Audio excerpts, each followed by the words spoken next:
Utterson and I are both fathers at Joy School, and we're honored to be here today. And we I thank you all for joining us and your support of the Joy School. My wife Jenna and I have been Joy School parents for 5 years now. Our son Will began at Joy School in the 2nd grade. He is and always has been kind-hearted, thoughtful, and hardworking little boy. He's also been on the smaller side, which is not surprising if you know my wife Jenna. And he's a little slower and mature as well, which is not surprising if you know me.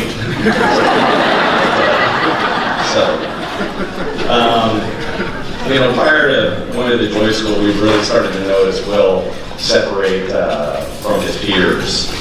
He was just slower to progress academically, slower to progress socially. He was just having a harder time. All the feedback we were getting was just that he was just having a tougher time than the other kids. Jenna, my wife, with her education in child psychology, readily accepted this challenge. She worked so hard at having every specialist, every tutor and therapist in town just trying to get him the help and give him the skill set that he needed to compete and be alongside his classmates. He was eventually diagnosed with dyslexia and severe anxiety.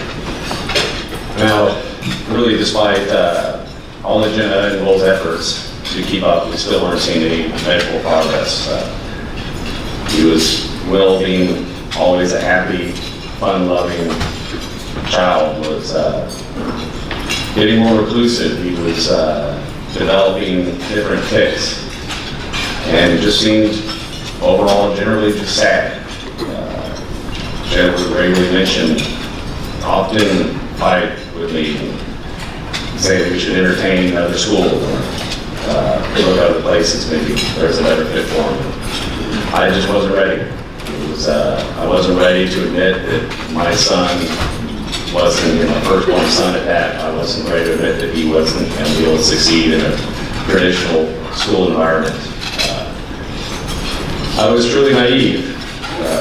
I was naive and didn't know my son, as the mother knows their son. And I remember one day, like it was yesterday, she called and mentioned me. She said, "John, I'm at a little school and I'm watching him, and all the kids are out on the playground and they're all having fun and playing together, and Will's just walking, and he's walking alone, and he's walking along the perimeter of the fence, and he's fighting his sleep."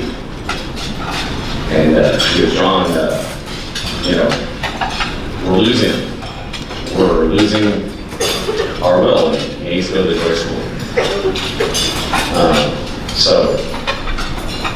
Luckily for Will, Jenna's always been a fighter. I remember her always saying this to her kids. She would always say, it's my job to fight for them until they can fight for themselves. And, that brings me to that's what I really think of when I think of the Joy School. This team of teachers and parents and grandparents, friends, they're all fighting together to find these kids before they lose who they really are on the inside. I often think Joy School is as good for the parents as it is the kids. I mean, the Joy School really, they fight to get the child instead of fighting to get the child to get to school. So I tell you that, before moving to the Joy School in the 2nd grade, I would tell you Will felt shy and probably felt dumb and not smart. He didn't have any friends. What we would have done is give him one friend. And he didn't like school. He would tell you he was probably bad at school. Most importantly, he couldn't communicate any of this to you. Will today, as a 6th grader at the Joy School, I tell you that, he's still a little shy. But he would also tell you that he's smart. He would tell you he has way too many friends. Way too many friends. And he'd tell you that, he knows he's great at school. And he loves the Joy School. And so when preparing to do something like this and talk, I really was struggling. I wanted like one word or a way to summarize, like, how do they do this? I mean, you see the kids talking up there, and how do they make this comfortable environment and make a kid that's, you know, so unhappy, and then he goes into a new place and he flourishes. And I mean, all these words came out. I really wanted one, about loving and caring and supportive and understanding, and I was like, fun. But what it really came down to, I think, is just the belonging. I mean, these kids belong at the Joy School.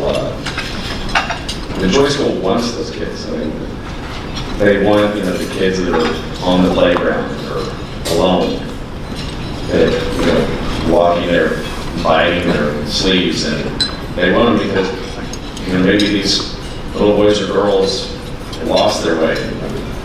Maybe their parents have too. But everyone belongs at the Joy School is what I've seen, and I just think sometimes kids just need to feel that in order to find their way and be the best version of themselves. So I'm forever in the Joy School's dad. Thank you, everyone that's had anything to do with the Joy School. So thank you.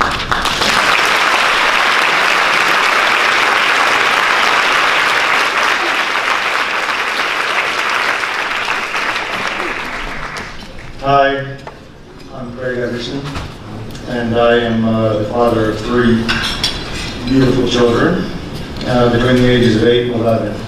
And all my kids have some form of dyslexia that they are gifted with. Today, though, I want to talk a bit about my experience with my middle son, Ian. He's a 4th grade student at the Joy School, and this is our 2nd year. Ian's bright, energetic, he's a lover of life.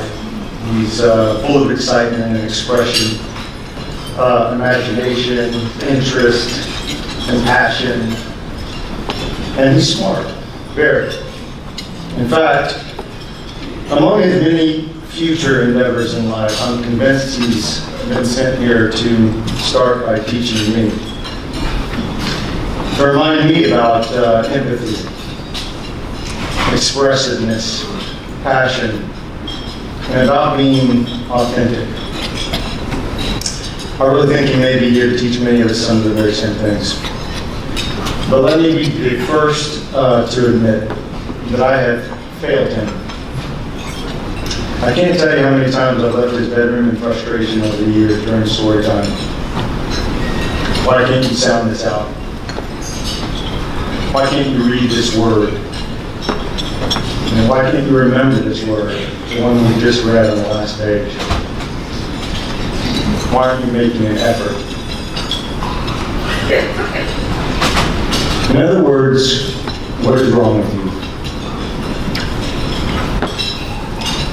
For this, I'm not proud. And in fact, I'm deeply ashamed.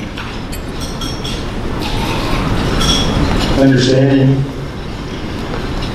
dyslexia and dysgraphia has been a very long learning process for me. I assume it's been for many in this room. By the 2nd grade, we could not see the near-term path for Ian free of tears over insurmountable homework, and a whole lot more of I feel less than the others around me. Ian has had to endure or come to terms with too many whys, can'ts, you're not keeping up on his 10-year journey, then any child should have to. Today, though, I'm happy to say that he is as confident an individual as anyone I know. And deservedly so. He is special. I truly believe that he is destined to be a better contributor to his community and himself than I could ever hope to be. And this is where I credit the Joy School and my wife. The programs here are designed to address and teach each individual where they are.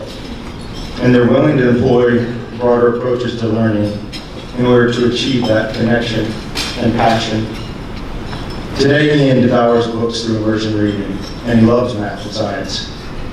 But more importantly, through these challenges and the support, he's becoming secure with himself. as a unique and valuable individual. I recently came across a proverb that I really like. It's attributed to the ancient Chinese philosopher Lao Tzu. And he says, "When I let go of what I am, I become what I might be." This is what I see the Joy School teaching our kids. Ian's dyslexic, for sure.